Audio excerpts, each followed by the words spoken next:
Hi, this is Gautam. This is the fifth episode of Dystopian Classics. If you're interested in dystopian literature, please look at the description below for the playlist. Author Aldous Huxley has written close to 50 books in his literary career, and he's most famously known for this dystopian classic, Brave New World. So I thought, instead of exploring Brave New World, we'd rather look at one more dystopian classic, which was originally published in the year 1962, and that is Island. This story is about an imaginary Pacific island of Pala. Like, this is an introverted island, it does not really allow outsiders. So, journalist William Farnaby reaches this forbidden island due to a shipwreck, and due to his injury, he stays there for close to 1 month. Like, even though he reaches there due to a shipwreck, his actual intention is to facilitate the takeover of this Pacific island by the neighboring kingdom. The reason is the imaginary kingdom of Pala is booming with natural resources and has immense capacity for industrialization. Aldous Huxley uses a straightforward narration method.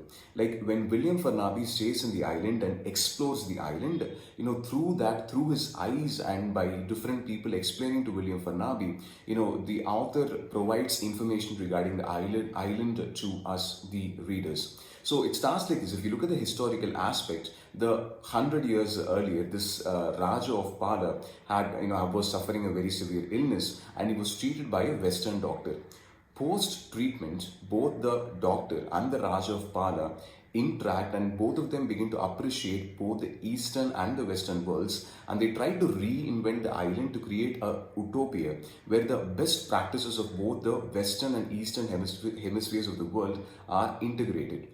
So now, equipped with the Eastern philosophy of Tantric Buddhism, at the same time the industrial aspects and the scientific intellects of the Western world, they combine both of them and reinvent all aspects of the island, starting from birth to population control to education to work.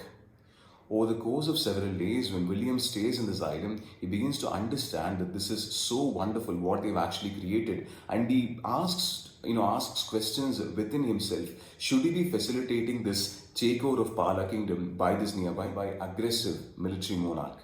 Now, at the same time, we have the queen and prince of the island who really want to industrialize Pala. In fact, one of the important inspirations for that small child who's 15 or 16 years old is Adolf Hitler.